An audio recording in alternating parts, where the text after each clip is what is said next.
name's Dale and this is Dale's Addiction. Today I wanted to take you through my black luxury handbag collection because I was just looking at them and there's a couple that I haven't been using and I think I've figured out why.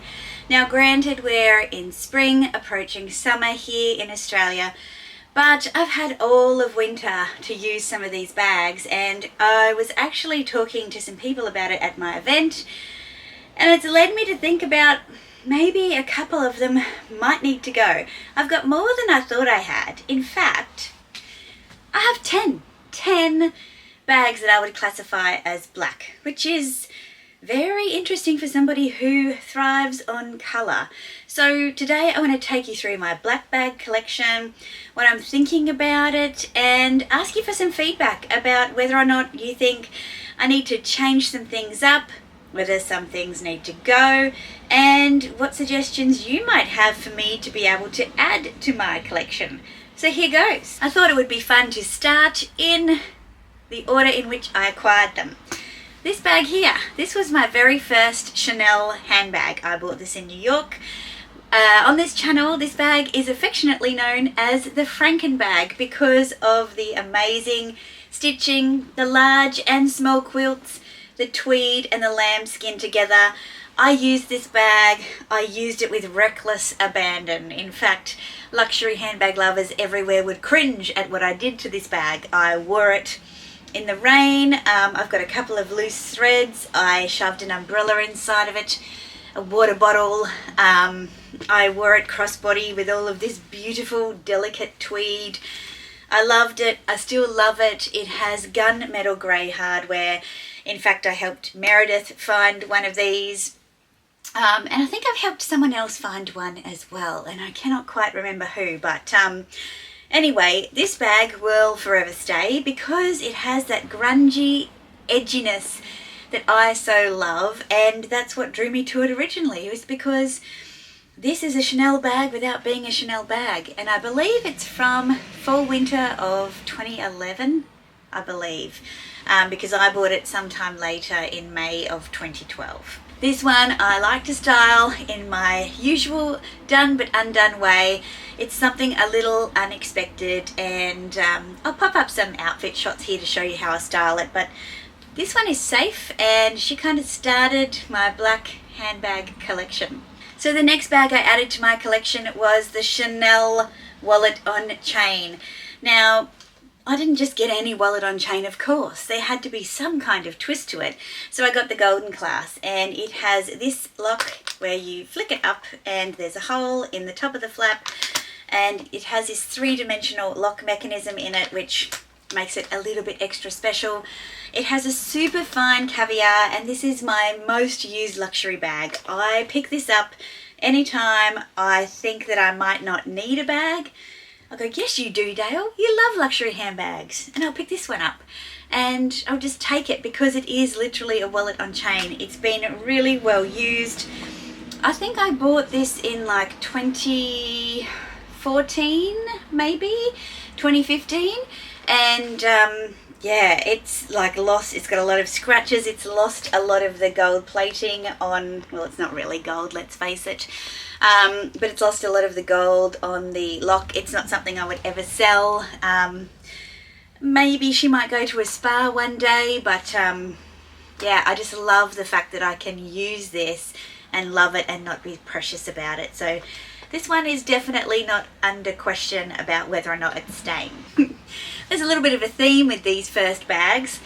My Chanel Jumbo. This is my only classic flap, and you know, I've tried all the sizes, I've tried the reissue, none of them quite worked for me, but this one has a lot to answer for because A, it's the reason I went down the YouTube rabbit hole researching Chanel classic flaps, and I came across those YouTubers that we all know and love, Sophie Showhead, Chase Amy, Minnie from Minx, Pharrell. I just, you know, all the people that raved about this Chanel Jumbo.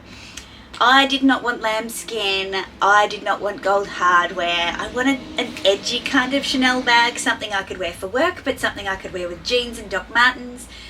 And I certainly have done that with this bag, and it surprises me how much I love it. yet how much I fight against classics. I try so hard and I just cannot love them as much as non-classics. But this one is the exception. I think it works really well with the silver hardware for me, just because it modernizes it a little bit. And I love the oversized nature of it, and so therefore I'll wear it with like florals and dainty things as well, so that there's always a juxtaposition with this bag. I've rarely worn it as you would expect it to be worn. So in case it wasn't clear from that preamble, she's safe, she's not going anywhere. The next one is the Chanel GST Grand Shopper Tote. This one was discontinued when I purchased it, but I had seen a lot of them on resale sites for good prices, and I thought, how extra would it be to have a Chanel tote for work? And I was right, it is extra, and I love it. It's a beautiful bag, again in black caviar with silver hardware. I picked this one up pre-loved from the Purser Fair. I love how much organisation it has inside of it. It's not the easiest bag to wear compared to some of my open totes because it's black inside, so I do need to get an organiser for it. But it is like a piece of Chanel history. It's in beautiful condition, it wears really well. Yes, it does tend to slip off your arm a little bit, you know, but I don't wear my totes on my shoulder. It just doesn't work for me. So yeah, this one is staying too.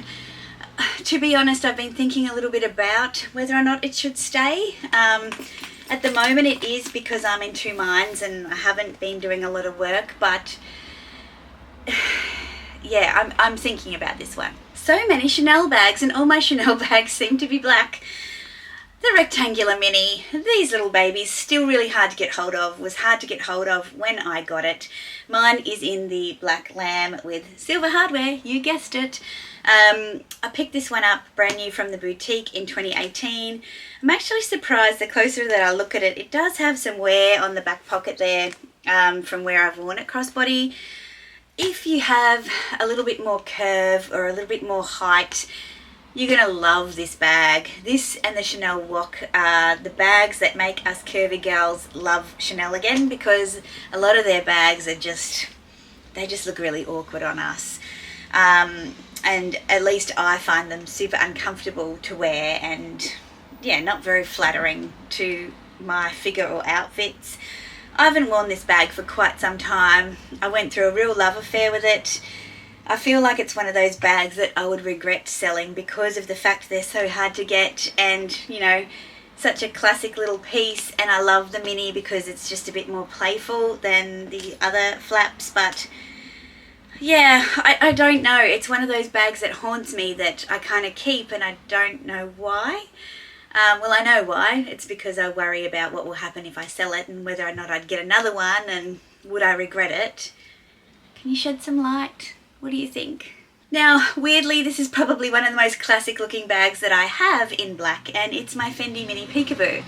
Now, I won't lie to you, this one is potentially on the chopping block. Not because it isn't insanely beautiful in this Celeria style. The beautiful depth of the colour of the leather from Fendi is just amazing. Like, there are black bags and there are Fendi black bags, and again, palladium hardware. Again, palladium hardware, a beautiful adjustable strap. Inside it has the tan interior, but I feel like because I have this in white and I also have it in the beautiful violetta lilac purpley colour, the black one, she's just not getting much use, and it's a beautiful, beautiful bag, and there's other Peekaboos I want, and I feel like the more that I get, the less I'm inclined to use this black one. And because I have so many black options, I don't feel like I really need it. Yeah, so for evening, like I do enjoy using this bag, but I do admit that I force myself to use it. Truth be told, there are so many more beautiful colours out there. Even though you need a black bag, I've got 10. You know, I just realised I have 10. So do I need this one in black, or should I get a different colour? Help me out. Now this is tricky in terms of order, but I'm going to have a guess and say that the next one that I purchased is this Fendi Basket Bag from Spring Summer 22. What a cute, stupid little bag that I purchased. I mean, this bag was about $700 and I think it's worth every cent because it's so much fun. I wore it out for the first time the other day with my strap. This strap here. I also have a black and white strap that I can put with it as well. I can use my O-lock chain. I can just hand carry it. Like, we are coming into summer here now. I bought this in the Northern Hemisphere summer. It's not going anywhere. It's cute. It's super cute. And yeah, I can twin with my neighbours that are 4 and 2 years old because they have these too. Not the Fendi version though. Now the next one that I have is my final Chanel bag, and it is the famous, iconic Chanel heart bag from the spring summer of 22. Very controversial bag indeed, very divisive, let us say. And this bag, I have to say, is probably the main catalyst for me wanting to move on some of my more classic handbags, because whenever it comes to an evening event or when I want to pick up a black bag, this is one of the ones that I want to take every single time. I just think I love the whimsy of it. I love how fun it is. I love that I can wear it crossbody, or I can just wrap the chain around my wrist.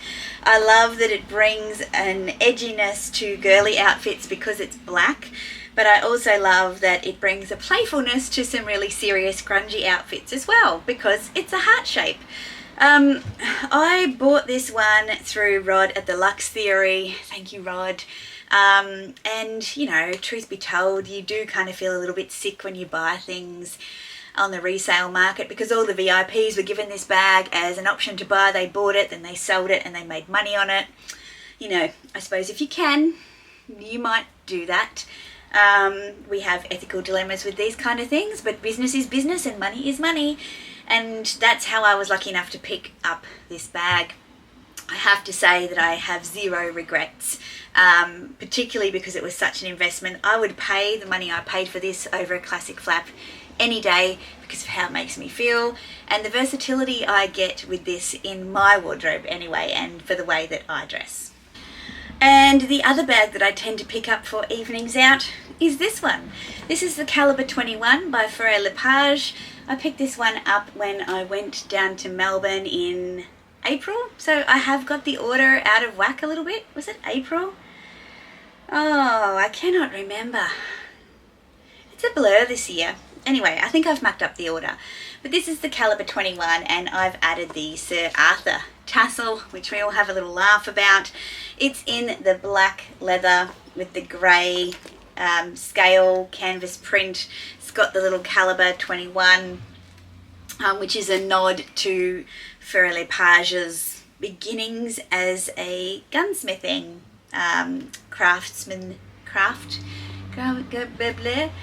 They started in gunsmithing and they've taken their origins into leather goods, and it's a really playful call to arms. I love taking this bag out as an evening bag because it is so unexpected and playful again.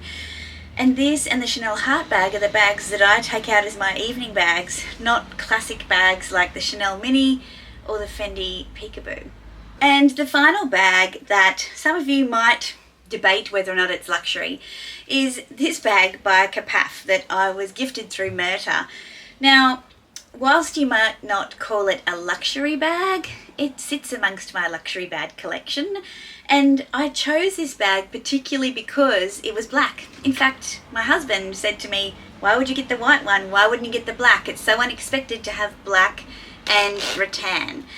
And he was right, it is. And for that reason, I'm so excited to be able to wear this bag more during this spring summer here, because I think it kind of formalizes a very casual look, and the juxtaposition of the smooth black leather against the, you know, rattan basket bag is yeah, super unexpected, and I really love the contrast of the two materials together. So yeah, this one has become a very unexpected favourite for somebody that doesn't really like, you know, collabs. I chose this. It's handmade. It's beautiful. So it's staying too. So there are my 10 black luxury handbags. I think 10's too much. much, and I need your help to curate my collection. Can you give me some feedback in the comments below about what you know about my style? And if you don't know my style, go check me out on Instagram at DaylesAddiction. I post an outfit of the day photo most days, so you'll get a bit of an idea of kind of how I dress. What you think I should keep, what you think I should move along, and why, most importantly. And I know, as well as you do, that sometimes we keep things just because we can, and maybe we're not ready, or we might have regrets. I know that I'm really lucky and privileged to have some of these great pieces in my collection, and that is not lost on me. So it's a good problem to have, isn't it? So look, please give this video a thumbs up. Consider subscribing if you haven't already. I'd love to see you back here for my next video, which will probably be on Wednesday. So I'll catch you then. Ciao for now.